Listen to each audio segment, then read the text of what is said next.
get the warm up. Okay, you could start whenever you're ready. I'm Sarah, and I'm 86 years old. And I'm Aidan, and I am 16 years old.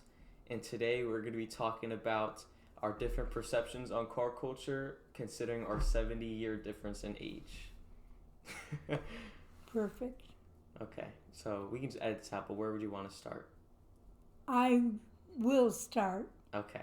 And I remember when I was 5 or 6 years old, my father had a 1929 Lincoln, which was a tank which seated 9 people. And every Sunday we would go to the beach and load up the back on the car. It did not have a trunk, but a rack with bushels of different items to make breakfast, lunch, and dinner at the beach.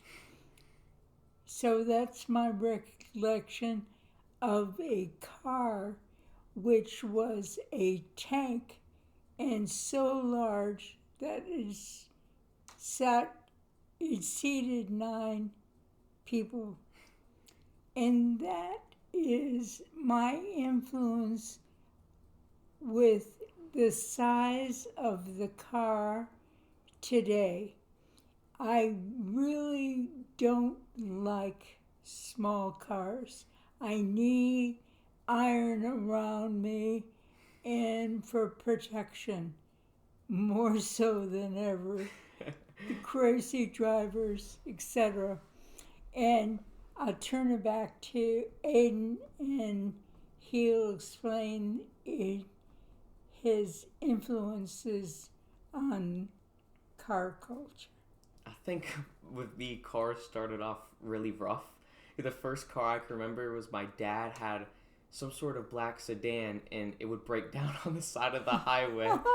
And there was a few times where we had to call our mom to pick us up off the side of the highway at like 8 in the morning, driving to school.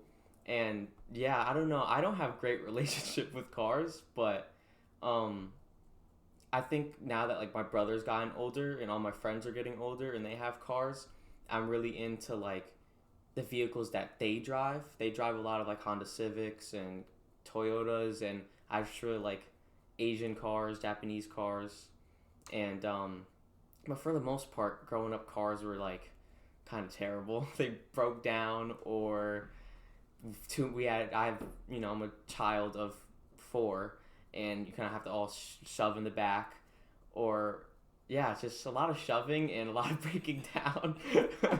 And yes, cars' back seats were very small. Even when I was younger, it was, especially when you have a car seat, and my car seat was huge. It was like supposed to be designed like a sports car seat, like a race car. Right. So it took up like the whole seat. So I was in one. My oldest brother was in the middle, and my little sister was in one. So he was just kind of squished in between two huge car seats. How big was the car itself? It was, so this was my mom's car. This was like, I think it's called a G6, a Pontiac. And they're not very big in the back. They're like little sporty cars. And yeah, that was rough. I didn't have to deal with it. I was like 5 years old, just relaxing in my big racer car or racer seat while Shane was sitting in the middle, my brother. So we always had a big car. Yeah. So even to this day, I feel really unprotected in the small cars. I need a large car, but I can't afford a large car, and they don't make them the size of a Hummer. Yeah. That's really rough. I'm switching to, I want to talk about insurance. And I feel, and I did feel this way until I got my quote for the coming year. And I had long suspected that seniors, me, had a mark against us because of our age. And I had it proven to me this year, and I received a quote. Mind you, 3 years in a row, I had not had a ticket or etc. All the things that are supposedly good was my experience for 3 years with a major insurance company. And so I got my quote for the coming year, which was roughly 45% increase. Now that's ridiculous. I had assumed it would be 15 to 20%. And when I inquired why the increase, I got 2 different salespeople, and they didn't understand why I had the increase. So I set out to be quoted, and I found a insurance company with 20% increase rather than approximately 40%. It led me to believe, and I have not proof, that seniors in auto insurance are discriminated against. But how to prove that? It's definitely interesting because, you know, we're both on the opposite end of the spectrum, because teenagers are obviously openly, I don't want to say discriminated against, but we get harder time with insurance for understandable reasons, because we're, you know, fresh drivers, and they don't want us, or they don't want to have to give us a rate they would give an experienced driver, because they know that we're more likely to crash and whatnot, etc. But so, I'm an experienced driver. Right, that's why I think it's interesting how even at being 16 and then being 86, it's still like there's some issues that just keep coming on back. Especially with cars, because those things just... What did you have to do to get your license? Oh, I mean, $1,000 later, but yeah, so obviously I could have just got my permit, which is $40 for the test and then $20 to print out the license or the permit card. And I could have just waited 6 months after to get my license and then, you know, pay the DMV fees. But I chose to go through driving school, so I had to pay $60 for my permit. Then I paid from all sorts of people. I didn't just pay myself. I paid $200. My grandmother paid a couple hundred. My father paid a couple hundred towards a $700 fee for driving school, which was 30 hours of instruction, 8 hours of driving, and then another $130 to use the car provided from my driving school. So yeah, I was looking at just a little under $1,000 just to get my license. Why didn't you want to wait? Well, just priority. I felt like I needed it sooner than later just to do the things I want to do, but also like to get a job and to work. And as you know, the area we live in is very mountainous, so it's kind of hard just to walk to places, and especially just how like this area's infrastructure is. You need a vehicle, you know. We're at the highest point in town. Yes, we are. And no buses come this way. Yeah, the closest bus stop is like a half an hour walk. Right. Yeah. Right. Poor us. Yeah. Poor us. But I see the birds fly by me, eye level. Not, I look up, eye level. And it's such a trip to Yeah. see them. And to be fair, we do get pretty sunsets, so Yeah, it's trade-off. Right. So the difference in our age group, we have major differences but similar experiences. And I guess issues that seem to come back as you grow older, especially with insurance companies. And your carrying charge without the initial layup is something pretty expensive to own a car or to lease a car. Mm-hmm. Either way, you're done. Yeah, and that's not even including the crazy insurance rate I'm gonna get. What do you think you're going to get?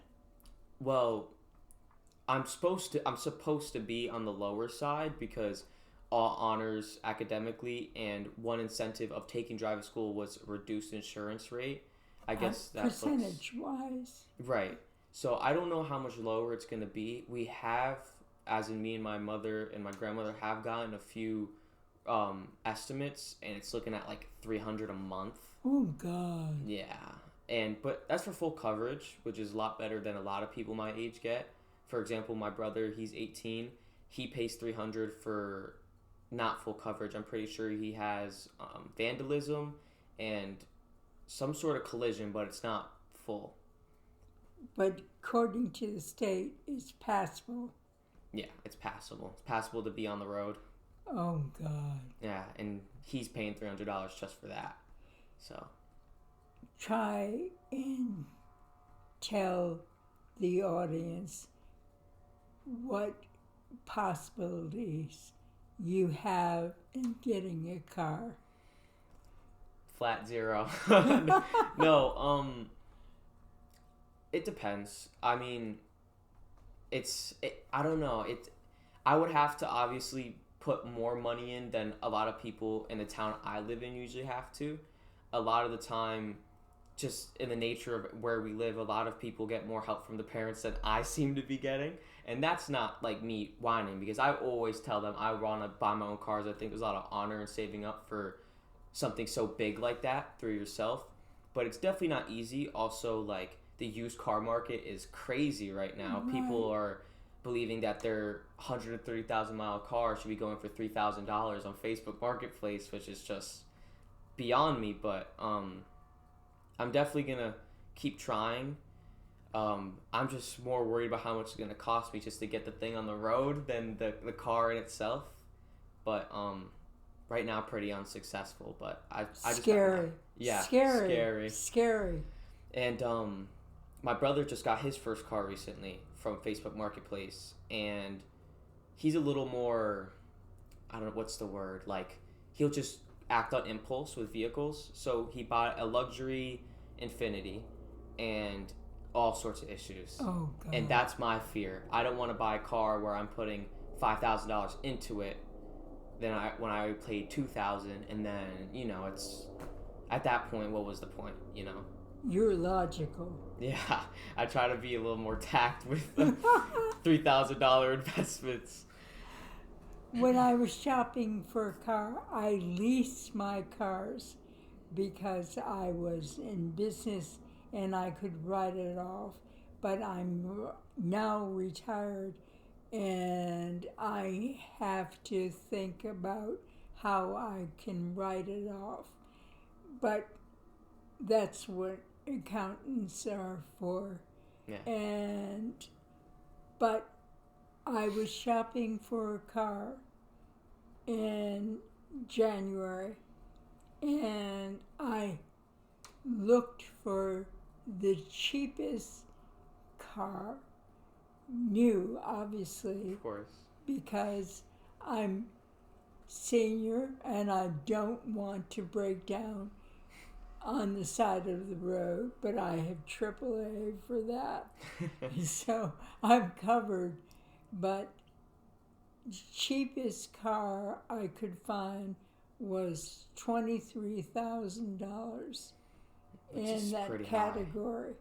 High. And I'm not happy with the lease, but I've been with the company more years than I want to tell you.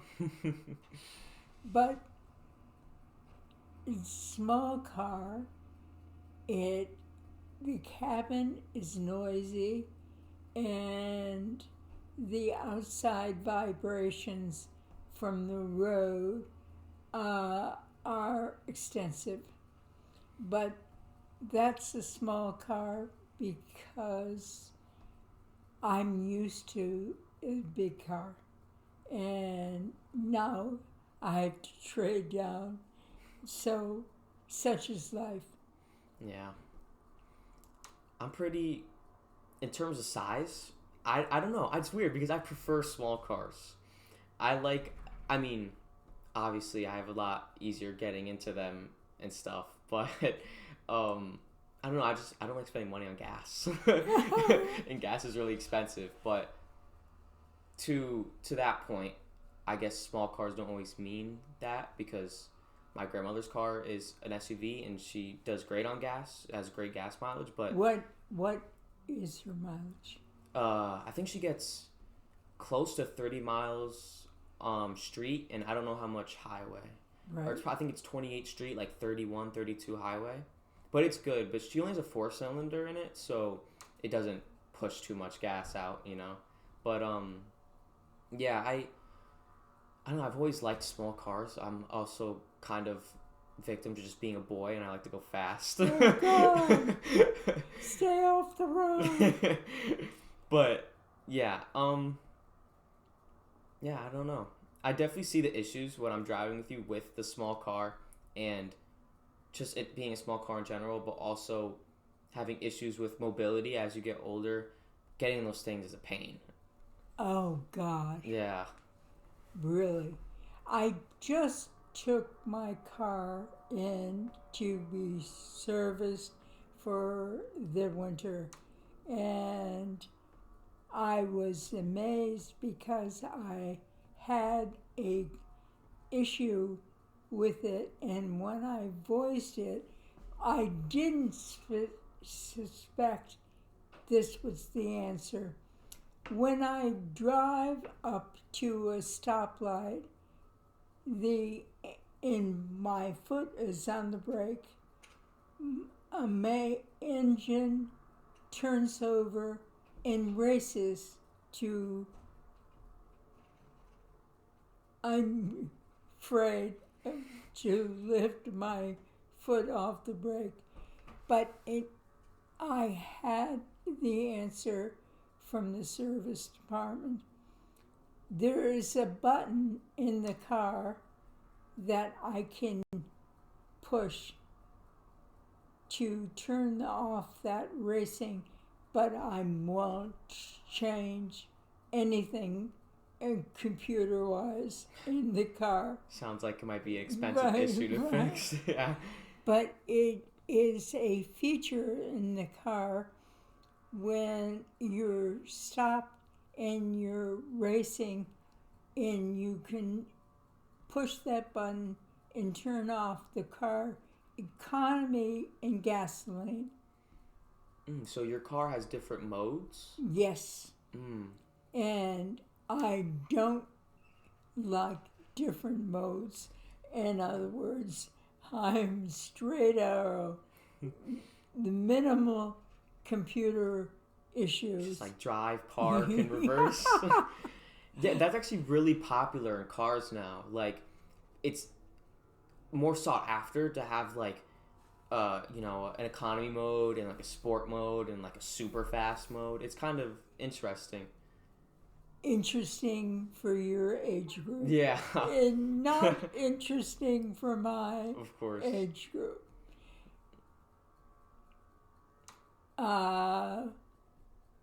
The differences are interesting.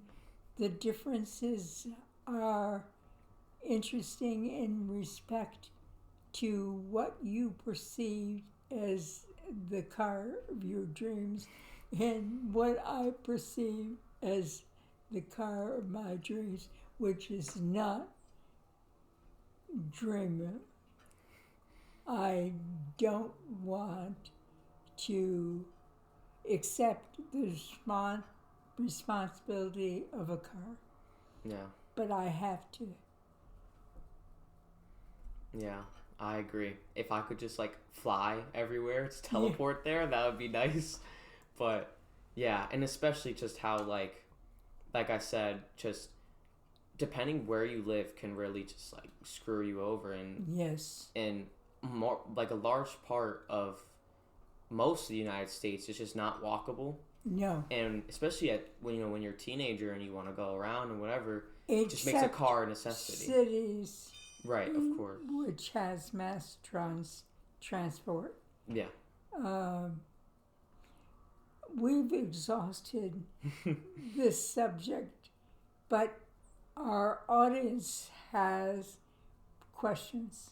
Yes. So feel free to leave anything in the comment section, any topic you guys want us to cover, or any questions just about this topic. And yeah, that's about all we can really say. And if you do leave any questions or topics in the comments, we will love to cover it in a video. And yeah, more you guys interact, more stuff we can talk about at the end of the day. So We are going to try to have this program every other week. Mm-hmm. So look for us, not next week, but the week after. Yeah, we're slow movers. Thank you Thank so you. much. See you guys around next time. Yes.